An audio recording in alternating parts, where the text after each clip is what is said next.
Hey, what is up guys? Welcome back to the channel and welcome back to once again a more personal update video. So just a quick heads up here, I'm going to be talking to you as a person. I'm not a content creator. This isn't about Gran Turismo 7 and there's going to be no fancy editing or anything like that. It's just me talking to you guys as a person and of course kind of updating you guys on the situation that began at the beginning of 2025 and hopefully give you guys some closure on it as well as myself as well. It only really feels right to have you there at the end of the journey as well as the beginning, and again I know a lot of people have been kind of asking for updates and wishing me well and stuff over pretty much the entire beginning of 2025. But if you didn't know, at the end of 2024 I got pretty ill with an infection in my jawbone. Ended up having some surgery and one of my lymph nodes was incredibly swollen. Now once I'd had my surgery and everything had settled down and I went back for my sort of checkup just to kind of see how I was doing, they did notice that the lymph node in my neck was still inflamed and it just shouldn't have been. From there I then got referred to basically a bunch of specialists, and to cut things short I was then getting tested for cancer. And to be straight up here, at just turning 29 years old, hearing the word cancer by a health professional was one of the worst feelings I've ever had in my life. My heart sank, I had a huge lump in my throat, no pun intended there, but I just felt absolutely horrific. And I was telling myself in my head, like, look, I'm too young to be dealing with this. People my age don't have to deal with stuff like this. They don't get cancer. I mean, of course I know they do. I work as a in the healthcare sector myself, so you hear all sorts of stories and you see all sorts of things on a daily basis, but at the end of the day it was just absolutely horrific. And from there the journey started. It was a case of being in my GP constantly, being with health professionals in the hospital constantly, and honestly it was just a horrific, very fast-paced time. And honestly, one thing I'm going to say is honestly thank God for the NHS, because whilst yes there's a lot of I guess kind of stigma around them at the minute and it's falling apart and stuff like that, the speed in which I went from one thing to the next was just absolutely ridiculous, and I will be forever grateful to the NHS for what they've done for me over the last, I guess, 6 months or so at this point. So anyway, the first thing that I had to do was go to my GP, get my bloods took, and of course they then see if there's anything suspicious in the bloods. So I went for that, and then I went for my first sort of specialist appointment in a hospital, which was the ENT, or ear, nose and throat. And from there they stuck the camera up my nose, one of the most uncomfortable feelings in the world, and then into my throat where they can sort of get a visual, see if anything's going off inside there. Now thankfully that was pretty much all clear, but where the lymph node was, it was still up there, still swollen, and from there they wanted to then do an ultrasound. So it was just a case of getting a visual on it to see if they could visually see if anything was going on. Now I went for the ultrasound I believe a few weeks later. It's quite difficult to remember everything off by heart. Again, it was just a horrible panicky situation. So I went for the ultrasound.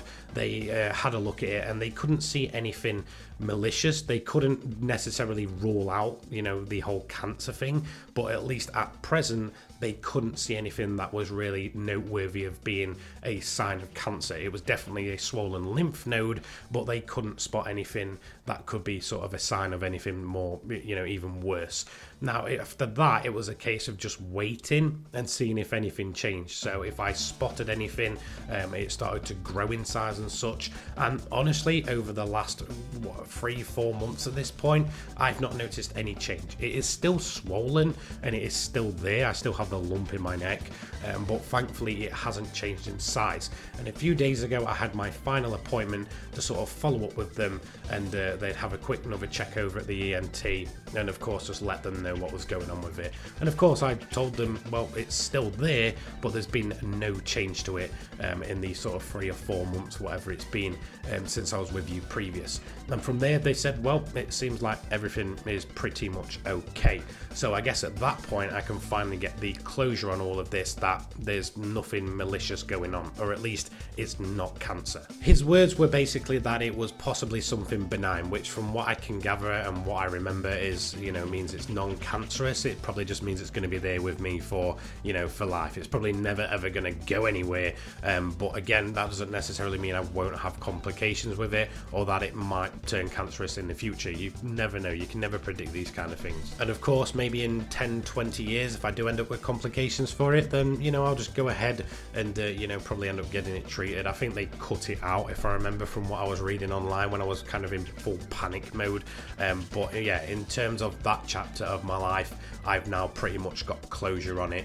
It's just something that I've learned to deal with. It doesn't kind of bother me day to day. It's not increasing in size. So honestly, I'm pretty much at peace with it now. And to have that closure from a health professional has really put me at ease and basically puts an end to what is essentially over 6 months worth of, stress and worry and just kind of, waiting around for results and being in and out of hospital and, specialist and GP appointments and such. So thankfully I can now finally give myself, I guess, a bit of closure for that chapter. And I want to thank each and every one of you that has been there for me on this journey. It's incredible the sort of power of the internet in how it brings people together, and even in your kind of worst situation, you can be picked up by people that you've never met in person, which I think is just absolutely incredible. And I honestly thank each and every single one of you for joining me on this journey.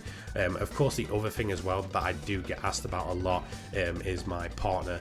Something that did happen, I believe, a couple of months ago at this point now, was that she did end up having a miscarriage, which of course, it's just more horrible stress in a very stressful sort of time and period in my life.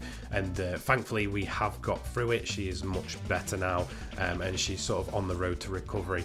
And thankfully she is seeking medical, I guess, advice on what to do and how to stop this happening, because long-term viewers of the channel will know this is something that has happened multiple times, even in the last 3 years at this point. So yeah, thankfully she is doing much better. And again, she thanks you guys, and I thank you guys for kind of joining us in that situation as well. So hopefully things are starting to look up now, and hopefully when it comes to health scares and just the horrible start to 2025, things can look up and improve from here. And like I said, to some people this might seem a very pointless video, but to those that have been on this journey with me, again, I'm incredibly thankful, and it only felt right to kind of give you guys the closure on the entire situations, as well as myself as well, sort of, beginning here, letting you guys know about the situation when I was going in through the multiple different tests, to of course rounding it out when everything was done and dusted. So a word of advice, just like you guys gave me, don't mess around with your health. And honestly, if you spot anything you're worried about, go ahead, make sure you get it checked out, and again, just look after yourself, because that's the advice you guys gave me, and it's only fair that I return that advice in the end.